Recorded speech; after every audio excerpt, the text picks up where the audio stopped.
Buenas tardes, mi nombre es Florisbel García y hoy les voy a hablar sobre la Iglesia Evangélica en Colombia. Los primeros cristianos que llegaron a nuestro país fueron los puritanos, que eran procedentes de Inglaterra y venían huyendo de la persecución religiosa que había en ese momento. Ellos se establecieron en San Andrés Islas y posteriormente fueron llegando los africanos que venían de sus expediciones piratas. Al inicio la isla estaba poblada por europeos, pero luego pues empezaron a mezclarse con los africanos. El primer reverendo en llegar fue el reverendo Ramón, quien llegó a Cartagena luego de que su embarcación naufragara. Él estuvo un tiempo en esta ciudad y posteriormente en 1855 decide establecerse para iniciar la obra evangelística en este lugar. El doctor Prat llega a nuestro país en 1856 a la ciudad de Cartagena también, con su intención de evangelizar. Sin embargo, al ver que allí ya había iniciado la obra evangelística el reverendo Ramón, decide desplazarse a la ciudad de Bogotá el 20 de julio de 1956. Él inicia sus servicios con su idioma inglés, sin embargo ve la necesidad de empezar a predicar en español y de ahí en adelante todos sus servicios se dan en el idioma natal de la ciudad de Bogotá. Un tiempo después de estar trabajando en esta ciudad, él empieza a sentirse solo y triste debido a la indiferencia que había en esta ciudad por recibir la palabra de Dios, por lo que recibe la ayuda más adelante del señor A.J. Dowfell, quien apoya su trabajo misionero por varios años.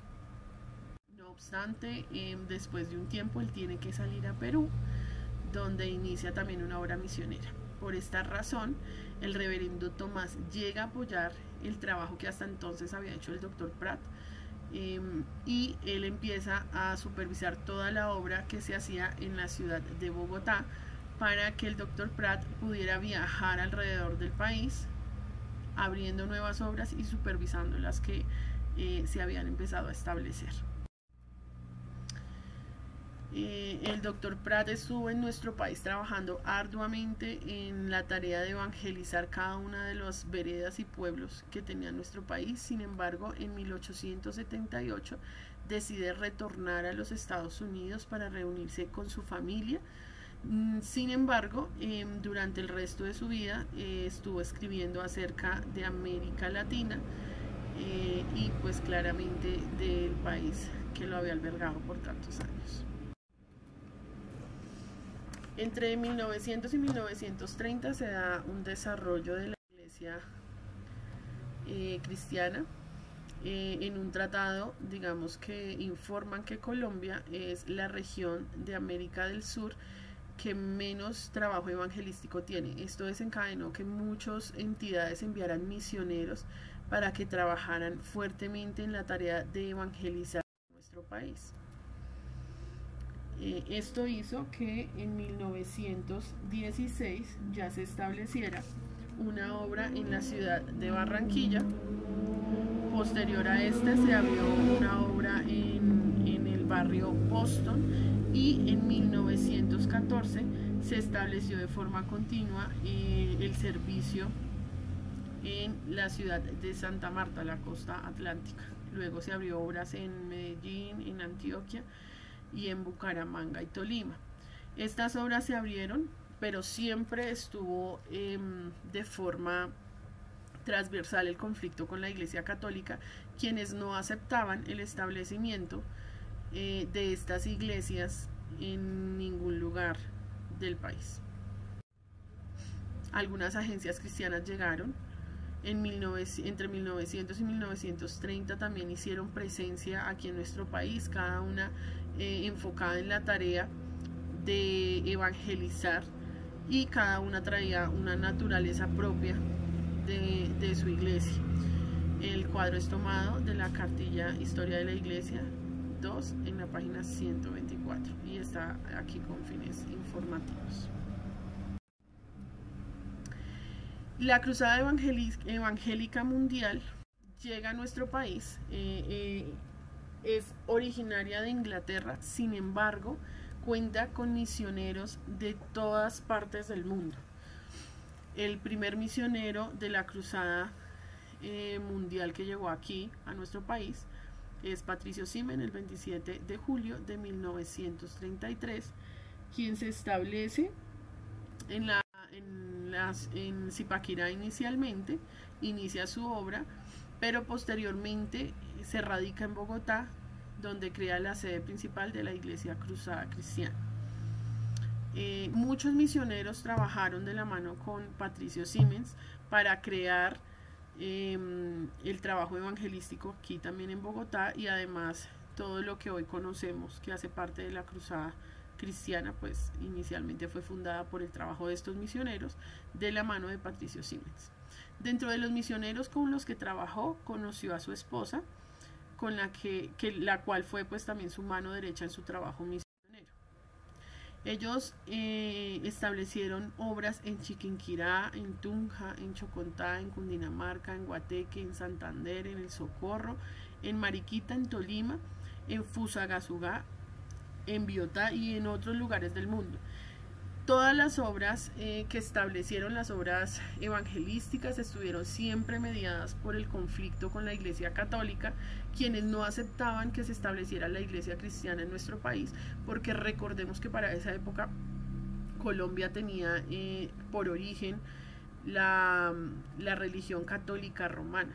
Entonces la Iglesia Católica se había posesionado, por decirlo así, de este territorio para establecer su iglesia, y esta era la razón por la cual ellos no querían que se estableciera ninguna otra religión dentro de este territorio.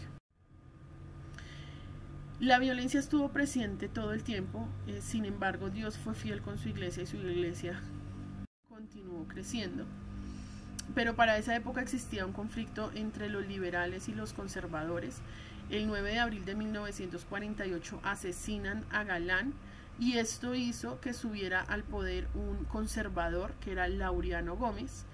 Sin embargo, durante la época de gobierno de este personaje, en Colombia se incrementó la violencia como nunca antes se había visto.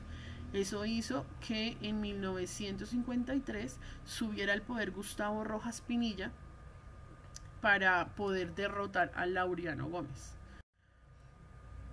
Esto hizo que hubiera una paz, entre comillas, más bien como un periodo de transición entre el conflicto que había entre los conservadores y los liberales. No obstante, eso no mitigó el caos y el conflicto y la violencia que había contra los no católicos de esa época. La persecución contra la iglesia evangélica continuó y se hizo más aguda durante ese periodo.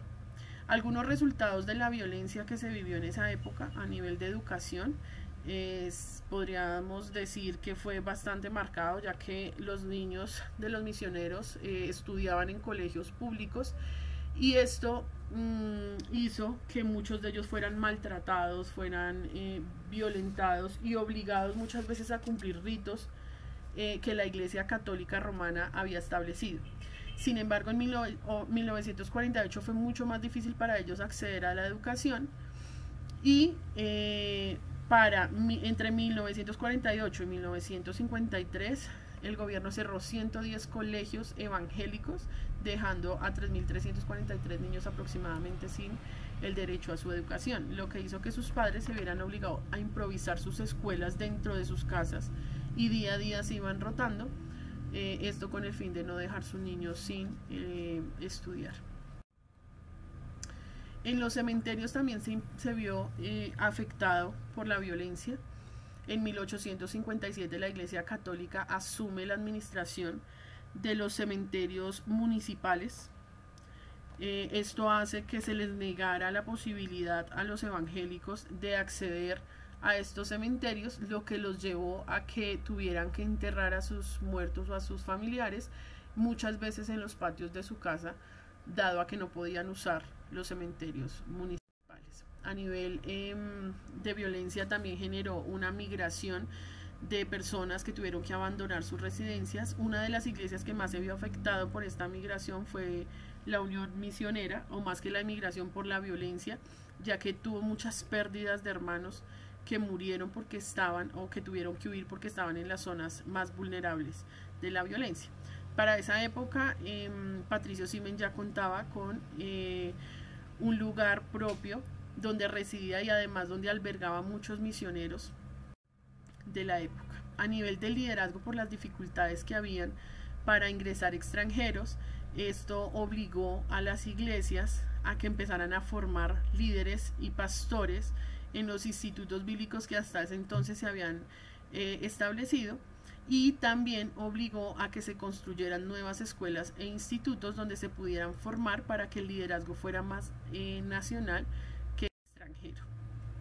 En 1957 el general Rojas Pinilla crea o llama una asamblea constitucional donde se proclama presidente de la República. Sin embargo, no cuenta con el apoyo de los liberales y los conservadores, quienes en 1958 declaran o suben al poder a Alberto Lleras Camargo, que de alguna forma fue algo positivo para la iglesia, ya que le dio un respiro de la ola de violencia que hasta ese momento había sacudido a la iglesia evangélica.